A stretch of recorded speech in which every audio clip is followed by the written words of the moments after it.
Mga mahal na kapatid, basahin natin ang paksa ng ating leksyon. Ang marapat na pag-anib sa Iglesia ni Cristo. Sa kabila ng mga mabibigat na suliranin na nararanasan ng Iglesia ngayon, at ang marami nga sa atin ay itinakwil na ng kasalukuyang mga tagapanguna sa Iglesia, nananatiling matibay ang ating pananampalataya na ang Iglesia ni Cristo sa mga huling araw ang siyang tunay na iglesyang sa Diyos at sa Panginoong Hesukristo batay sa patotoo ng mga hula at pahayag ng Biblia. Bakit patuloy tayong sumasampalataya sa kahalagahan ng Iglesia ni Cristo sa kabila ng itinawalag na tayo ng hindi makatarungan ng kasalukuyang mga tagapanguna? Ano ba ang dahilan kung bakit umanib tayo sa Iglesia ni Cristo? Yan tayo sa unang bilang. Ano ang nag-udyok sa atin sa pag-anib o pagpasok sa Iglesia ni Cristo? Paano ang marapat na pag-anib ng tao sa Iglesia? Ito sagot. Nagkaroon tayo ng ating pagpasok sa pamamagitan ng pananampalataya.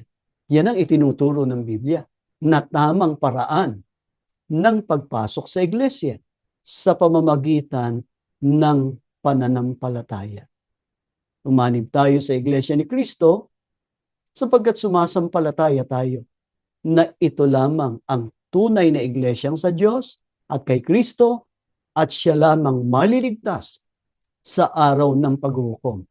Pinatutunayan yan ng Biblia. Kaya, pagka tinanong, paano ang marapat na pag-anib sa Iglesia ni Cristo? Dapat dahil sa pananampalataya, hindi sa ano pamang dahilan. Yan tayo sa ikalawang bilang. Gaano kasama kung ang sino man ay umanib sa Iglesia nang hindi dahil sa pananampalataya? Ito sagot, basahin natin.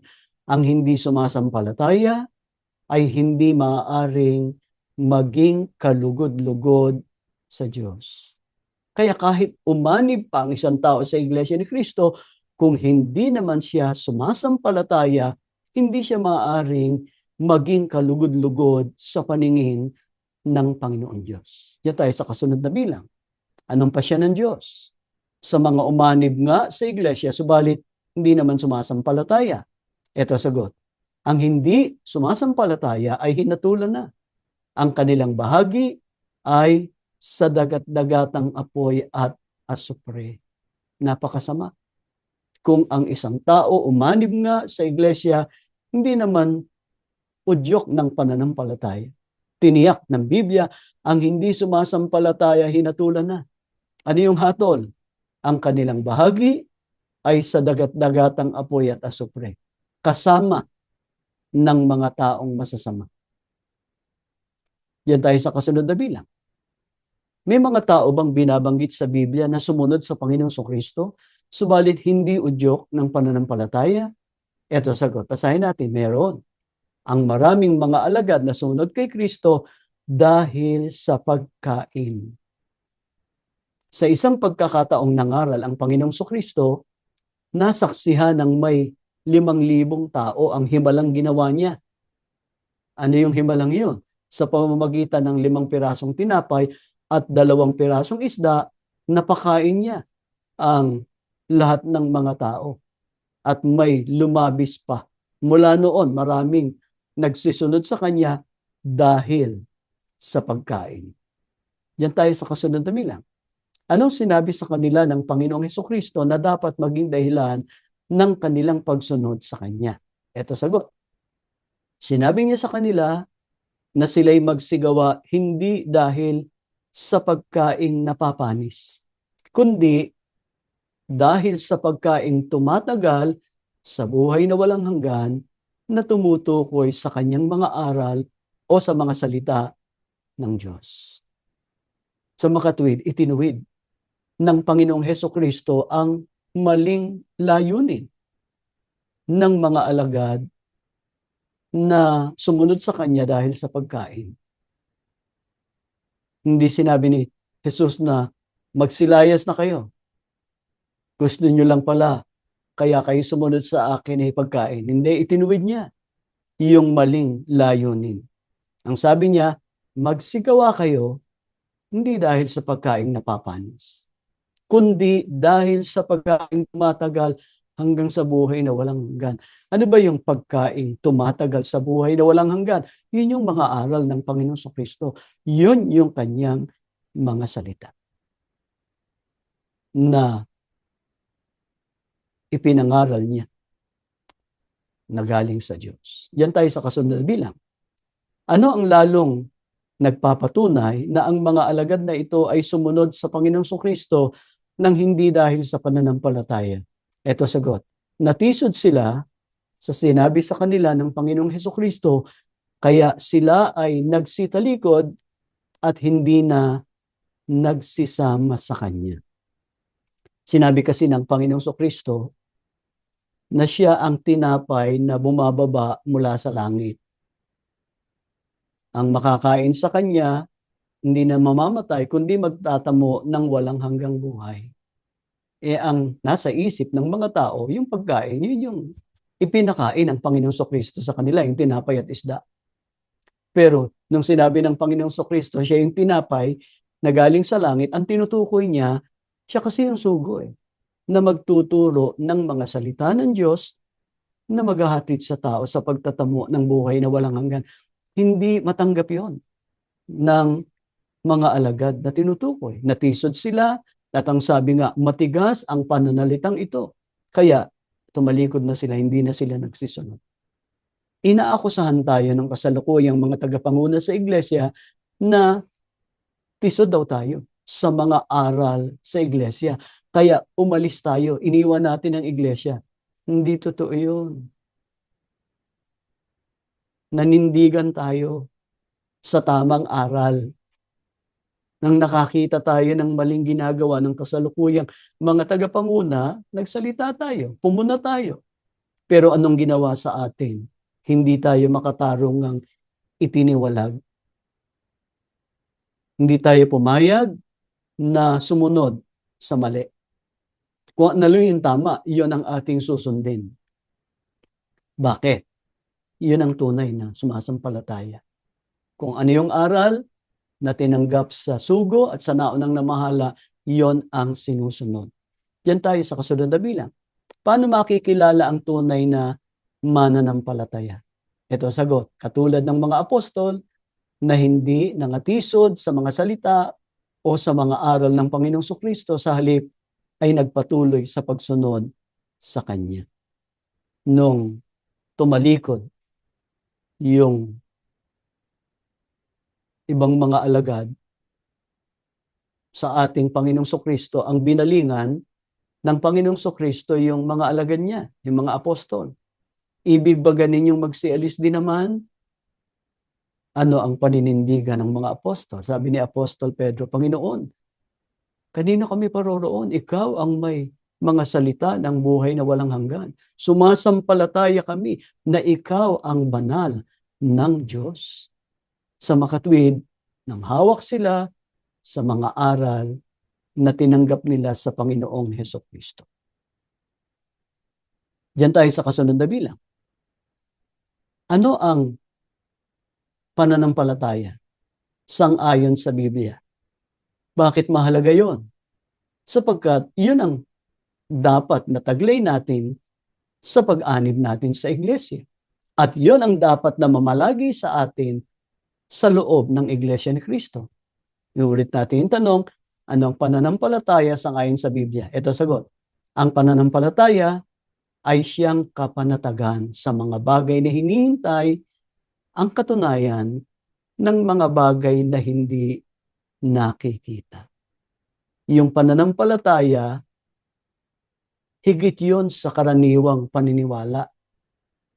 Kung sa iba, maniniwala lang sila sa isang bagay kapag nakita nila o dumaan sa 5 sentido nila, sa tunay na sumasampalataya kahit pa hindi nila nakikita, naniniwala sila na mayroon ng gayong bagay. Halimbawa, ang kaharian ng Diyos. Nakita na ba natin? Hindi pa. Pero sa sumasampalataya ay nananalig sila na mayroong kaharian ng Diyos. Ano pa? Yung buhay na walang hanggan. Sa langit, hindi pa natin natatamo yun. Pero inaasahan natin yun. Dahil sa tayo ay sumasampalataya sapagkat ipinangako yun ng Diyos sa mga tunay na sumasampalataya. Yan tayo sa kasunod na bilang. Bakit ang tunay na sumasampalataya ay panatag sa paghihintay sa katuparan ng mga ipinangako ng Diyos? Ito sagot. Katulad ni Abraham, lubos silang nananalig na ang Diyos na nangako ay may kapangyarihang makagawa ng kanyang mga pangako.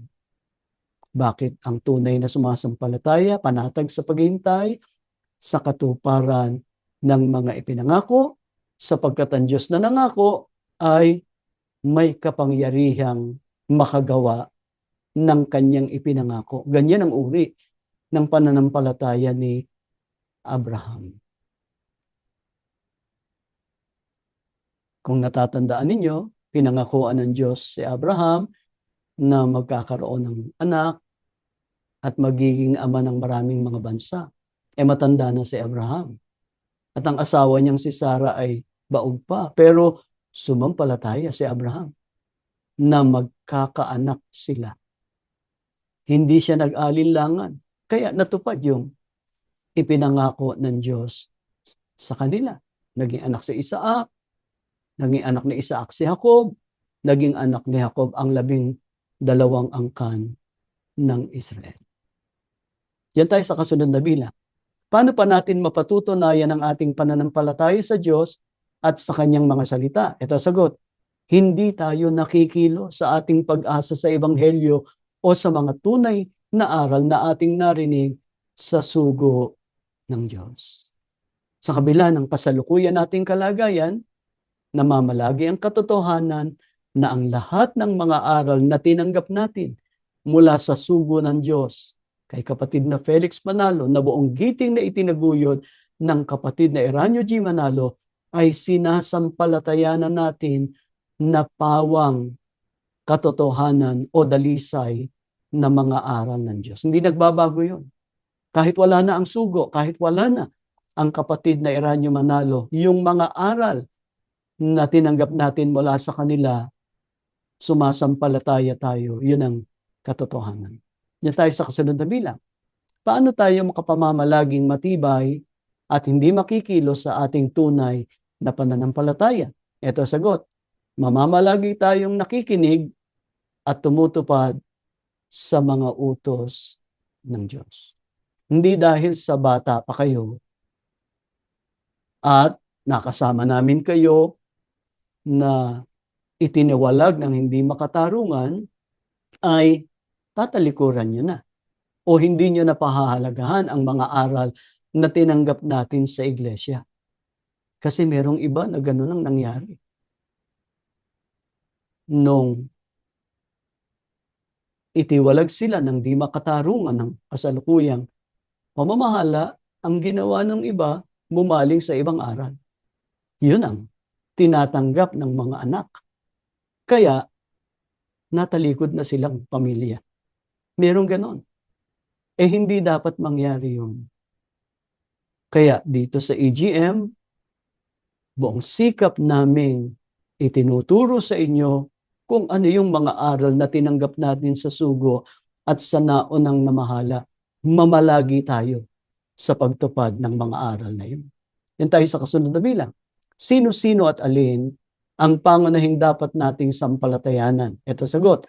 Lubos tayong magsisampalataya sa Diyos, sa Panginoong Kristo, sa Ebanghelyo, at sa sugo ng Diyos.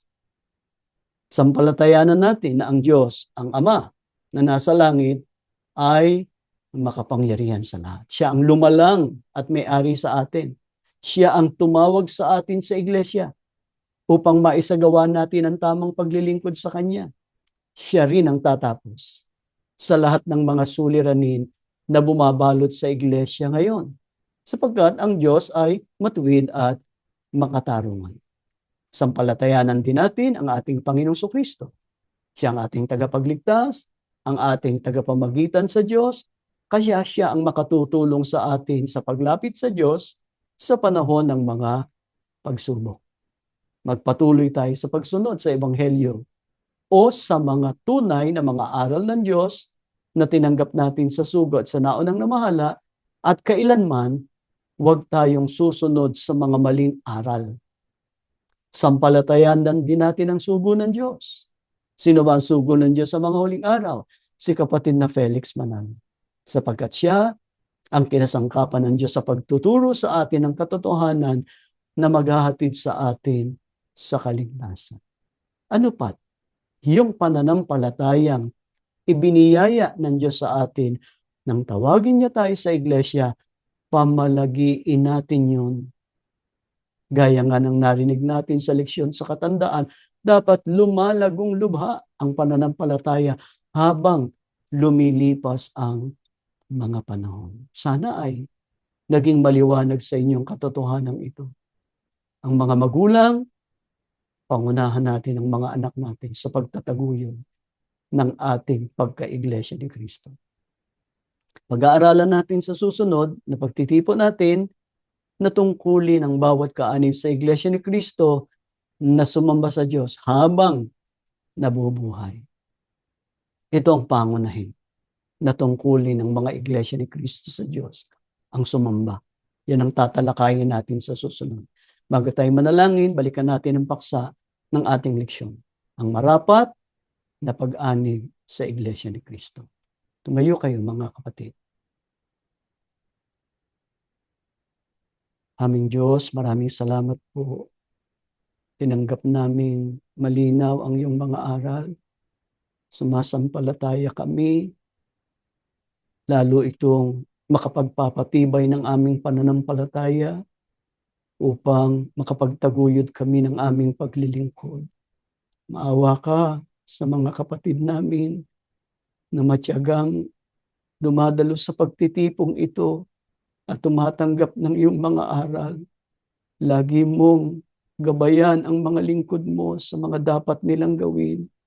Lagi silang makapanindigan sa panig ng iyong katotohanan, anuman ang mga suliranin at pagsubok sa buhay.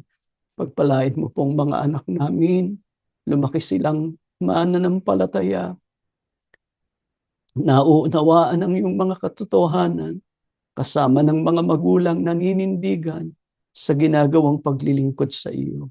Panginoong Hesukristo, salamat po ng marami. Ginagabayan mo po kami sa lahat ng aming ginagawa. Anumang pagsubok pang ipahintulot ng Ama na maranasan namin, Panginoon, gawin mo kaming matatag, makapagpatuloy kami sa paglilingkod sa iyo at sa Ama. Maumaasa kaming dininig mo po kami, lubos na ipinatawad ang aming mga kasalanan at pagkukulang sa ngalan ng Panginoong Hesukristo na aming tagapagligtas. Amen.